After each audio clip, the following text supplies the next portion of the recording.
Vous écoutez Radio Taïwan International, soyez les bienvenus pour vivre avec nous le courrier des auditeurs. Hello. Hello. Guten Tag. Guten Tag. Bonjour. Bonjour. Здравствуйте. Здравствуйте.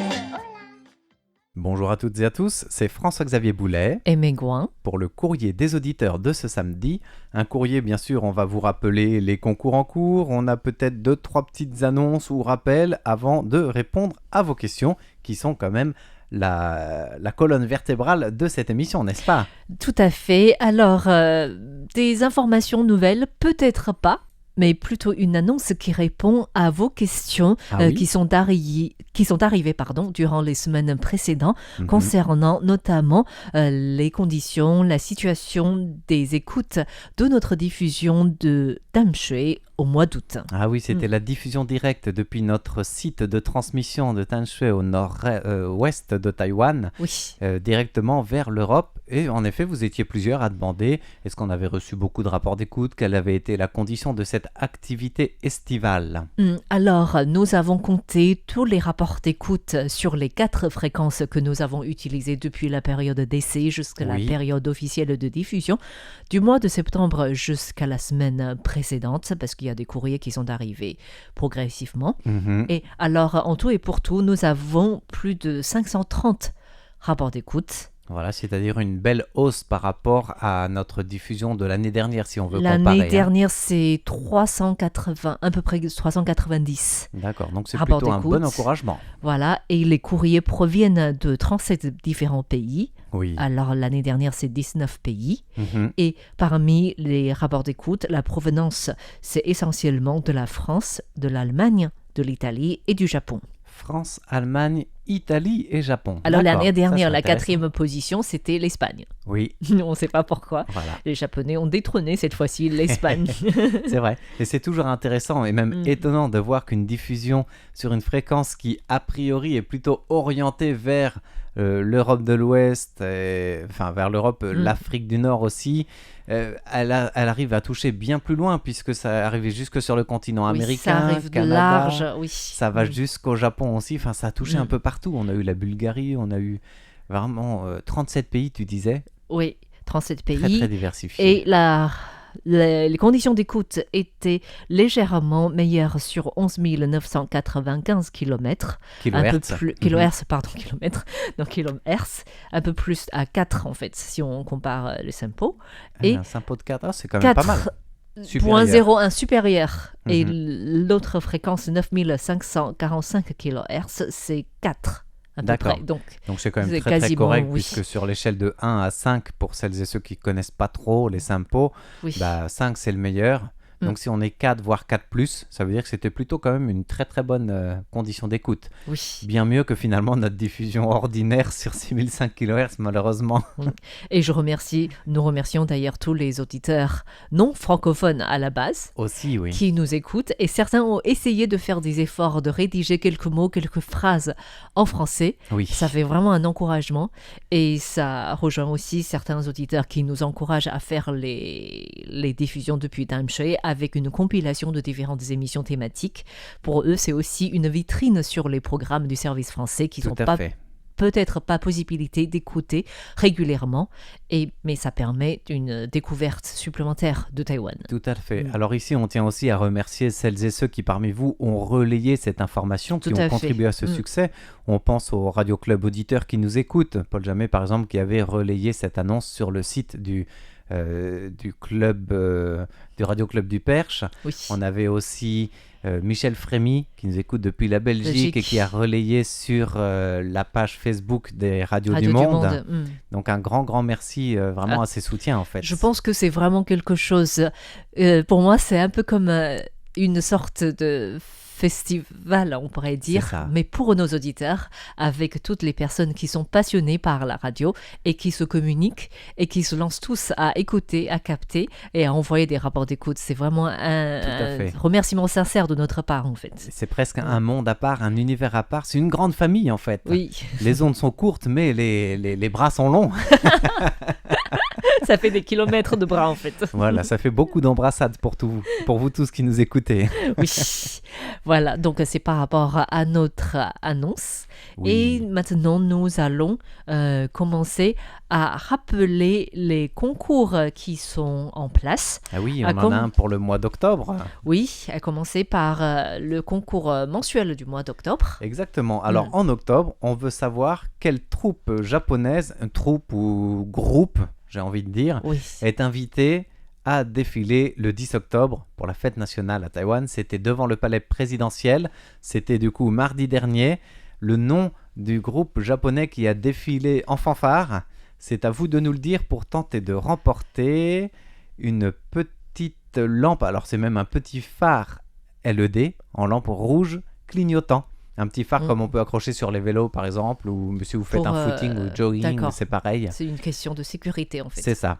Mais vu qu'il est rouge, vaut mieux le mettre à l'arrière parce que normalement le phare rouge c'est à l'arrière, c'est pas à l'avant du véhicule. Ah bon, ok, si tu le dis fixe. Voilà, bah c'est comme pour le frein. Tu me dis ça, mais là tu me fais peur. Le phare, quand tu allumes les phares de ta voiture, devant Effectivement, ça éclaire il n'est en pas rouge. rouge. Effectivement, je comprends, je C'est viens bon. de comprendre. On vient de... C'est bon, tout est dans l'ordre. On va pas dire que je conduis. Voilà, Et- on va juste dire que tu as le permis.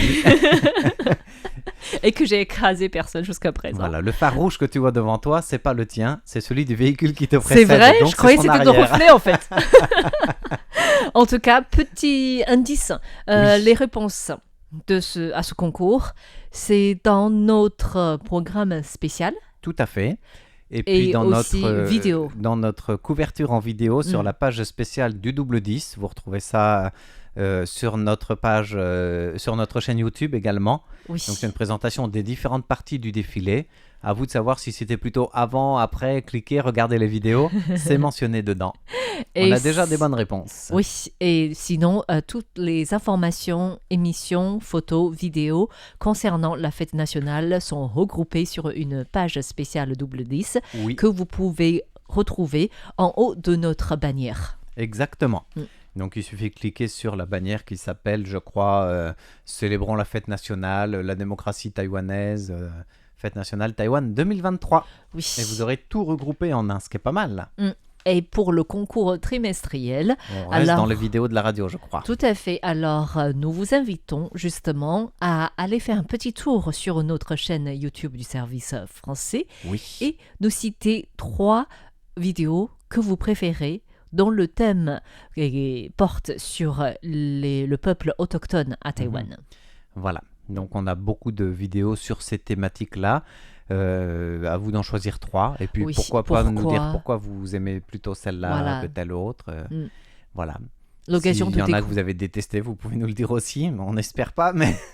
L'occasion de découvrir nos réalisations visuelles en fait. Exactement. En général, c'est en lien avec les actualités, mais Oui. aussi avec les émissions thématiques que nous réalisons au fur et à mesure. Tout à fait. Ou Et alors, c'est un bon support finalement visuel à nos émissions radiophoniques. hein. qui fait aussi tendance dans le monde en fait. Et pour cette participation trimestrielle, il y a bien sûr des petits cadeaux à la clé. Oui, alors il y en a 4, Mhm. retrouvés par Tiffen. Ce sont des baozi, donc de brioche chinois. Oui. Et Des vrais pordus.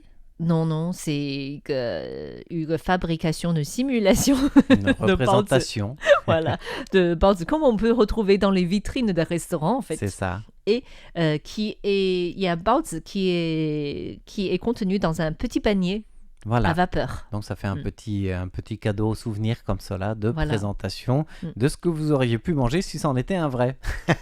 C'est un peu plus grand comme taille gigantesque. Voilà, bon, Il y a parce que- une texture assez sympa, Oui. on pourrait dire. C'est de ce qui vous attend le jour où vous viendrez à Taïwan et qui est d'ailleurs aussi présenté dans la fameuse vidéo lancée cette semaine par le gouvernement Oui. Time for Taiwan pour faire la promotion de Taïwan et tenter d'atteindre les 6 millions de touristes d'ici le 31 décembre. On va l'atteindre, il n'y a pas de raison. Voilà, de toute façon, je crois qu'on en parlera un peu plus en détail demain dans l'émission. On en parle On à en Taïwan. parle à Taïwan parce que avec tous les dessous de cette vidéo aussi.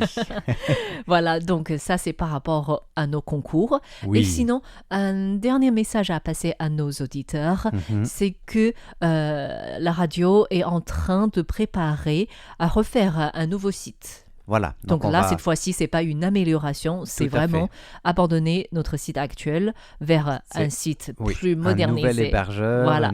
tout un nouveau concept de site Oui. qui concerne toutes les langues de diffusion. Alors ça a demandé plusieurs mois de travail, mais dites-nous déjà dès maintenant ce que vous aimeriez voir. Oui. Soit d'améliorer, soit de changer, soit de nouveau, soit de ce que vous avez détesté tout simplement aussi de l'ancien site, Oui. pour qu'on puisse essayer, nous, de prendre, de travailler en amont à votre meilleur service. C'est vrai parce que actuellement nous sommes au stade de conception. Du coup, le service des ingénieurs qui travaillent avec une société extérieure pour la conception de ce site Oui. nous demande notre avis. Bien sûr, il y a des choses que nous avons présentées comme des logos de lecture plus voyants, plus clairs, Tout à que ce fait. soit vidéo ou sonore, Mhm. et aussi une présentation un peu plus libre. Mais si vous avez d'autres conseils, Voilà. d'autres besoins en fait Oui. aussi, n'hésitez pas à nous le dire assez rapidement. Ça concerne notre site internet, notre application et aussi nos podcasts. Voilà, donc on essaye bien sûr de travailler pour le mieux. On fait remonter tous les avis, ça ne veut pas dire qu'ils seront tous pris en compte, bien sûr, parce Non. qu'il faut que ce soit aussi général à toutes les différentes langues de la radio pour une certaine unité. Oui. Mais nous, tout ce qu'on a pensé, on l'a déjà dit, en espérant qu'il y en aura au moins quelques-uns qui vont permettre d'améliorer les choses. Oui, donc n'hésitez pas à nous envoyer rapidement vos conseils en fait à ce sujet. Exactement. Quelles sont vos attentes? À vous de nous le dire. Alors là, il n'y a pas de cadeau à la clé. Enfin, si, il y en a un beau. C'est un nouveau site tout neuf. J'espère mais qu'il on n'a sera pas de bien. date encore. On n'a pas de date et on n'est pas sûr à 100% que ce sera bien. Voilà. En tout cas, une chose est certaine, c'est que nous avons reçu des rapports d'écoute, des courriers avec des questions, et Oui. on est là pour tenter d'y répondre. Alors, par quoi commençons-nous? Eh bien, j'avais envie de reprendre un courrier de la fête nationale. Ah. Non, c'est un courrier de Jacques Augustin, envoyé le 10 octobre pour nous célébrer une bonne fête, nous souhaiter une bonne journée de la fête nationale à Taïwan, et avec un rapport d'écoute où le SINPO varie entre 3 et 4 pour la 6005 kHz par rapport à notre émission du 7 octobre. Mais dans ce courrier du 10 octobre, Jacques Augustin réagit à une question dont on avait déjà abordé un petit peu quelques aspects dans le courrier des auditeurs, et voulait savoir, est-ce qu'il existe des députés de l'étranger au Parlement taïwanais pour représenter les Taïwanais qui vivraient à l'étranger, parce qu'on parlait de la communauté taïwanaise à l'étranger dans un courrier précédent. Alors voilà, la question c'est: les représentants taïwanais de l'étranger, combien sont-ils? Bon, la réponse elle est facile à trouver puisqu'il n'y en a pas du tout. Voilà, il faut savoir, il y a 113 sièges au Parlement. Oui. Il y a deux systèmes de vote, n'est-ce pas? Enfin, il y a deux catégories. Quand on va voter pour les députés à Taïwan, il y a ce qu'on appelle les députés de circonscription. Donc ça représente 73 sièges. Et puis il y en a 34 qui sont élus d'une autre manière, n'est-ce pas? C'est-à-dire sur la liste, ce qu'on appelle la liste nationale, ils sont au Oui. nombre proportionnel par rapport au scrutin obtenu par un parti politique. Voilà, donc chaque parti présente une liste de plusieurs députés et en Oui. fonction de la proportion des votes reçus par le parti, ils ont 5, 6, Oui. 7 sièges, plus ou moins comme ça. Et au total, il y en a 34 à se répartir par ces listes nationales des partis politiques. Donc c'est une dose de proportionnel dans les élections législatives. Il y a 73 qui sont vraiment des députés de circonscription, mais tous à Taïwan. Oui. Et il y a 6 sièges spéciaux qui sont réservés aux zones aborigènes.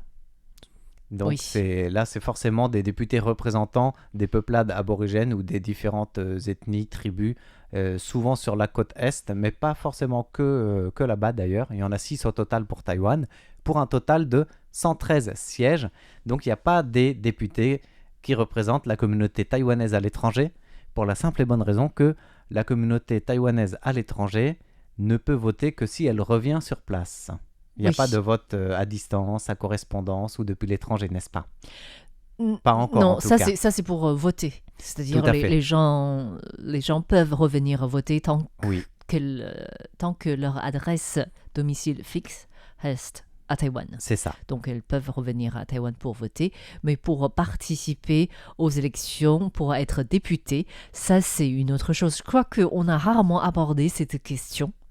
Je ne sais pas vraiment la raison pourquoi on n'a jamais évoqué que les Taïwanais d'outre-mer doivent être représentés au niveau du Parlement. Au niveau du gouvernement, bien sûr, il y a une commission ministérielle qui leur gère est dédiée, les affaires. qui gère tout cela, Oui. mais il n'y a pas d'élus qui représentent directement les intérêts des Taïwanais de l'étranger, quoi. Alors qu'en France, il y a plusieurs, je crois, 11 ou 13 circonscriptions différentes des Taïwanais, des Français dans le monde. Donc il y a plusieurs députés de l'étranger comme cela. Et ceux qui couvrent la zone Taïwan couvrent aussi la zone de la Chine, Corée, Japon, Singapour, toute une zone Asie, mais pas que de l'Asie. Parce que c'est quand même assez regroupé en fonction du nombre, bien sûr, des communautés de cette diaspora, en fait. Donc, si on est très peu nombreux dans un pays, on va être regroupé d'une manière plus large pour que cette zone soit couverte comme cela. Donc, je me demande si ce n'est pas une question de nationalité. Des personnes possible. Qui sont à l'étranger, qui vivent à l'étranger, ont peut-être une nationalité Une double nationalité. Une double ou nationalité, oui, je ne sais pas trop en fait. Oui. En tout cas, les députés du Parlement taïwanais s'investissent aussi des questions qui touchent la communauté taïwanaise à l'étranger. Donc pour tous les lois ou des règlements qui doivent toucher les Taïwanais de l'étranger, ça ne veut pas dire qu'ils n'ont aucun droit de regard. Ils votent quand même pour cela, mais il n'y a pas de députés directement représentant la communauté taïwanaise établie à l'étranger. Mais ces députés qui représentent la communauté française à l'étranger vivent en France ou ils vivent La plupart sont à l'étranger. Du coup, par exemple, la députée... comment ils font pour participer aux séances, aux débats T'es pas forcément assidu sur place. Alors, on peut le faire à distance. Après, il y a des allers-retours, donc ils vont forcément avoir des représentants ou des assistants qui vont aider à les représenter. Mais pour les assemblées plénières, il y a jamais... c'est rare qu'il y ait tous les députés présents dans l'hémicycle, de toute façon. Même si tu es député en France, ceux qui sont par exemple en zone, pas dans la métropole, mais en Outre-mer, c'est pareil, ils ne sont pas tous les jours à l'Assemblée. Et du coup, les députés vont être évalués par le public, par leurs électeurs pour leur présence ou pas, parce qu'à Taïwan, en général, lors des élections, on parle de ça. En plus des projets proposés, on évalue s'ils sont assidus, ils sont vraiment engagés dans leur vie, en fait, au Parlement. Alors à Taïwan, c'est vrai que ça, c'est très tendance, et surtout ces dernières années. En France, ça le devient, j'ai l'impression aussi, parce que moi, je me souviens tout début que j'étais jeune électeur, que je n'étais pas encore à Taïwan, on regardait pas trop l'assiduité des députés, on savait s'ils étaient présents sur le terrain ou à l'Assemblée nationale. Là, de plus en plus, au moment des élections, on arrive à voir ces chiffres d'assiduité sortir, tel député a assisté à combien de séances ou a participé à combien de votes, etc. Après, s'il n'est pas à l'Assemblée nationale, c'est peut-être parce qu'il est sur le terrain auprès des électeurs. Ça, c'est aussi un prétexte. Mais là, les Taïwanais regardent tout, en fait, maintenant, puisque il y a une grande base de données, du coup. On peut voir tout ça, toutes ces actions aussi sur le terrain. Toutes ces actions sur le terrain, le nombre de projets de loi qu'ils présentent, la nature des projets de loi qui intéressent un député, tout est étudié en fait. Du coup, tout est dévoilé au public, aux électeurs au moment des élections. Et c'est très bien parce que c'est nécessaire, ça fait partie de la transparence démocratique. Et maintenant, en plus, toutes les séances, surtout des séances plénières, tout est filmé. Tout est diffusé en direct. C'est ça. Voilà, donc ça c'est intéressant de pouvoir suivre cela si vous vous intéressez à la politique. Après, à mon sens, on n'est pas prêt de voir tout de suite des députés pour représenter des circonscriptions des Taïwanais à l'étranger, tant que de toute façon les Taïwanais de l'étranger n'auront pas un droit de vote directement d'où ils sont. Que ce soit par procuration, par vote à distance. Il y a encore tout un chemin à faire à ce niveau-là, si on veut, à titre comparatif, toute proportion gardée, avec par exemple le système électoral en France. Et j'espère que ça répond bien à la question de notre auditeur Jacques Augustin, que l'on salue. Merci beaucoup. Et nous allons maintenant répondre à une question de Paul Jamet qui nous parle du fameux thé au lait aux perles. Oh, c'est bon ça. C'est bon ça, mais n'est-ce pas? Mais il ne faut pas en abuser. Non, mais il y a des personnes qui sont accros. Oui, c'est vrai. Oui, Bon, accro, pas dépendant quand même. pas dépendant, peut-être, je sais pas, Peut-être mais que si. il y a des personnes qui achètent régulièrement ce genre de boissons. C'est Oui, pour ça, ça explique le nombre de chaînes de boissons à emporter qu'on Tout à fait. trouve dans les rues de Taïwan. C'est à un fait. nombre incroyable en fait. Alors le thé au lait, vous voyez ce que c'est? Le thé au lait aux perles, c'est ces fameuses petites boulettes à base de tapioca Oui, qu'on rajoute dans les boissons. Alors on rajoute plein d'autres choses maintenant aussi, des formes de gelée, tout ça, mais le thé au lait aux perles, pourquoi notre ami Paul jamais en parle? Parce que en fait, il y a une étude qui a été publiée un récemment, article. oui, sur une étude faite par Oui. des... C'est une étude quantitative plus que scientifique en fait, en Chine, sur les habitudes de consommation du thé au lait aux perles et une éventuelle incidence sur l'anxiété, la dépression des personnes qui boivent régulièrement ce thé au lait aux perles. Oui, et du coup, Paul Jamais voudrait savoir ce que nous, en tant que la rédaction de RTI, en pense, mais il pense que nous ne sommes pas vraiment accros parce que nous n'avons pas l'air d'être dépressifs, surtout au courrier des auditeurs. C'est vrai. Alors, pour tout vous avouer, il a fallu qu'on fasse un petit reportage sur place, donc on est allé à l'extérieur s'acheter un thé au lait aux perles pour vous dire quel goût ça a, parce que vous vouliez savoir ce qu'on en pense. Non, bien sûr, la question n'est pas là. Je pense qu'au service français, il y a une personne Oui, qui- suivez mon regard. Ah bah non, qui justement. est vraiment habituée à consommer ce genre de boisson. Voilà. Habitué, c'est pour ne pas dire accro, parce qu'on va pas dire, on va pas s'accrocher avec cette personne. Mais il ou elle n'a pas l'air d'être dépressif. Ah non, Encore. pas du tout. En tout cas, pas encore, en effet. Mais c'est vrai que Oui. cette dépendance, à mon sens, elle est pas liée au lait, elle est pas liée au thé non plus. C'est surtout, d'après les rapports, les études à Taïwan, ce que les médecins avertissent, c'est surtout la quantité du sucre C'est ça. et aussi de l'amidon qui est utilisé dans ce boisson. L'amidon pour la fabrication de tapioca, bien Oui. sûr, qui est à base normalement de manioc, mais qui Voilà. est mélangé aussi avec d'autres amidons artificiels. Mhm. Et ce qui parfois peut avoir, ça peut nuire aussi Tout à fait. à la santé. On le sait, ces boulettes de tapioca sont tous sauf saines pour la santé de toute façon. Donc c'est à consommer avec modération et le moins possible et le mieux pour notre Oui, corps. et surtout lorsque ces boules, ces tapiocas sont préparés pour ce genre de boisson, c'est vraiment pas bon lorsqu'ils sont uniquement cuits dans l'eau. Tout à fait. Il faut qu'ils soient aussi moitié cuits dans le sucre. Oui, Et sur cela, il faut rajouter du sucre voilà. pour le lait, du thé au lait aux perles, ce qui fait que la plupart du temps, Oui. pour un gobelet de thé au lait aux perles tel Mhm. qu'on le vend à 700 centilitres, la Mhm. quantité de sucre dépasse largement la norme conseillée. Et oui, Mm. c'est pour ça. Bah, on le disait, il faut du sucre. Alors quand on dit faut que ce soit bon de cuire le tapioca, pas que dans l'eau, mais le sucre, là c'est bon pour le goût, c'est pas bon pour la santé. On est d'accord. Donc, il peut avoir jusqu'à 60 grammes de sucre dans dans une tasse à 700 de millilitres 700 millilitres. Waouh. de thé au lait aux perles. Ah oui, c'est beaucoup trop. Apparemment, il faut faire 3 fois monter et descendre la tour Taipei 101 à pied Mhm. pour consommer toute cette énergie calorifique. D'accord. Donc on savait que c'était une boisson très calorique. On Oui, savait aussi calorique. que c'était pas forcément très très bon pour la santé. Alors si vous voyez une personne boire du thé au lait aux perles et vous lui dites il faut monter et descendre 3 fois à pied la tour Taipei 101 et qu'elle vous dit bah c'est bien beau, moi je suis à Paris, bah vous lui dites c'est 6 fois la tour Eiffel. C'est 6 fois la tour À peu Eiffel. près. Un peu moins mais à peu près. La différence, c'est il faut peut-être payer pour monter la tour Eiffel. Ah Je voilà, ne sais pas s'il faut payer pour la tour Taipei 101, c'est vrai. mais bon. Après En vous tout faites inviter pour votre thé au lait aux perles et ça compense les dépenses. En tout cas, je pense que c'est comme toutes sortes de choses. Il faut une modération dans tout, en fait. Il Tout ne faut à pas fait. en abuser. On peut se faire plaisir de temps à autre, Mhm. mais pas trop. À Et note- oui. sachez que si vous êtes dans ce genre de magasin à Taïwan ou à l'étranger en général, vous pouvez aussi exiger de ne pas mettre de sucre Tout à ou fait. de moitié, Non, de mais mettre uniquement moitié ou de moins. sucre. Oui, voilà. Et depuis quelques mois maintenant, depuis le 1er juillet précisément de toute façon, la teneur en théine est obligée d'être affichée dans tous les Aussi. magasins de boissons parce que pour beaucoup de Taïwanais, le thé au lait aux perles, c'est pas de la théine, c'est pas du thé, il y a du lait avec. Et du coup, il y a plein de gens qui consomment ça ou qui donnent aux enfants sans savoir qu'il y a de la théine et que ça peut nuire, Oui. surtout à moins de 12 ans pour le Système, développement du oui. système nerveux Oui. et puis du cerveau.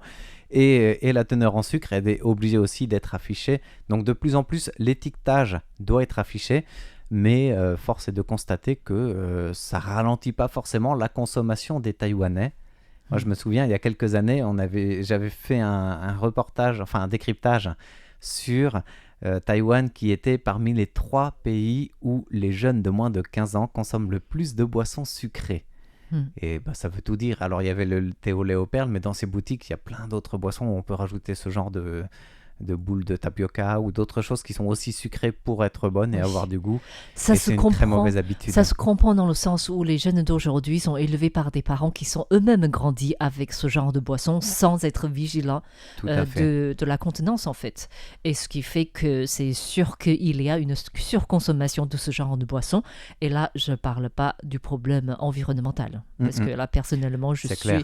100% contre ce genre de magasin qui propose que des ustensiles à usage unique. Alors maintenant, en fait. ils n'ont plus le droit, mais c'est clair que C'est soi-disant fait à ils sont partir obligés de des les faire matières payer. écologiques, Oui. mais bon, ça reste... ça ne résout pas le problème. Oui. Et puis quand on parle de surconsommation, pour la santé, il faut savoir que c'est plusieurs tasses qui sont avalées comme ça par semaine, en moyenne par les enfants. Donc, ça si ce va- n'est pas ça plusieurs va fois par vite. jour. Ah non, non, j'espère Pour pas certains, en si, tout cas. si. J'espère pas Si. en tout cas. Il y a Voilà. 30% des jeunes Taïwanais qui dépassent 3 tasses par Après, jour. on dit qu'ils sont dépressifs et agressifs. Voilà. Non. mais ils ne sont pas obèses, en tout cas pas encore. Non, je plaisante absolument. Voilà. Donc, merci beaucoup à Paul Jamet d'avoir posé cette question. Oui, Et nous j'avais avons- envie de conclure avec ce regard scientifique. Oui. L'étude, ils disent bien le lien de cause à effet, donc l'incidence du thé au lait aux perles sur la dépression ou l'anxiété n'est pas prouvé scientifiquement parlant comme lien direct de cause à effet. Mais en effet, plus on en consomme, plus on est dans la partie de la population qui souffre d'anxiété et de dépression. Je pense que c'est toute une question de santé physique Tout à qui fait. est en lien en fait. Tout à fait. Il y a tout ça qui est lié. On disait, c'est aussi la consommation du sucre. Plus on Oui. prend du sucre, plus notre corps en demande Oui. et en a besoin. Donc, Oui. on va peut-être le prendre ailleurs aussi. Tout ça, c'est un lié, c'est un tout. Mm. Mais l'étude se conclut clairement en disant qu'il y a besoin de plus d'études et de données scientifiques pour vraiment faire un réel lien. Oui. Voilà, Voilà. donc merci beaucoup à Paul Jamet. Et nous avons quelques minutes qui nous restent pour répondre à une question rapidement. D'accord. Alors, on a une question de Philippe Marsan qui nous écoute à Biganos en France sur les radios amateurs. Il voulait Oui. savoir, est-ce qu'il y en a à Taïwan? Est-ce que c'est possible de les mobiliser en cas de conflit ou d'événements graves? Eh bien, la réponse est oui. Il existe beaucoup de radios amateurs à Taïwan, puisqu'il y a plus de 25 000 opérateurs de radios amateurs qui sont agrégés d'après les chiffres de la Commission nationale des communications. Sachant que ça n'a ouvert qu'en 1984 à Taïwan, donc juste un peu avant la levée de la loi martiale. Avant, c'était totalement interdit. Je pense que ce nombre s'explique justement par la période de loi martiale où les gens écoutaient ce qu'on appelait les radios souterraines en fait. Tout à fait. Mm. Et c'était totalement interdit, bien sûr, c'était très Mais ça sanctionné. pouvait exister. Oui, mais on sait que la capacité de fréquence radio à ondes courtes pour transmettre des messages à longue distance, elle devient de facto un canal de communication de choix. Et le gouvernement, depuis quelques mois, donc depuis le début du conflit entre l'Ukraine et la Russie, réfléchit aussi à une éventualité où Taïwan aurait besoin de recourir à ces canaux. Et du coup, les radios amateurs ont gagné en notoriété et visibilité à oui. Taïwan pour cela. Et même le directeur général du Centre d'information Network de Taïwan, Kenny Wang, affirme qu'en effet, on travaille vraiment dans ce domaine pour avancer. Si jamais la Chine coupe Taïwan de l'Internet, des satellites, la radio amateur servirait pour passer des messages, pour faire un genre de résistance, mais servirait aussi aux besoins des secours Des Taïwanais. de la civile et du Oui. gouvernement taïwanais. Voilà, absolument un rôle à ne pas ignorer en fait. Merci beaucoup. Merci à Philippe Marsan pour cette question. Merci à toutes et à tous d'avoir suivi le courrier de cette semaine, animé par Megouin. et François-Xavier Boulet pour RTI.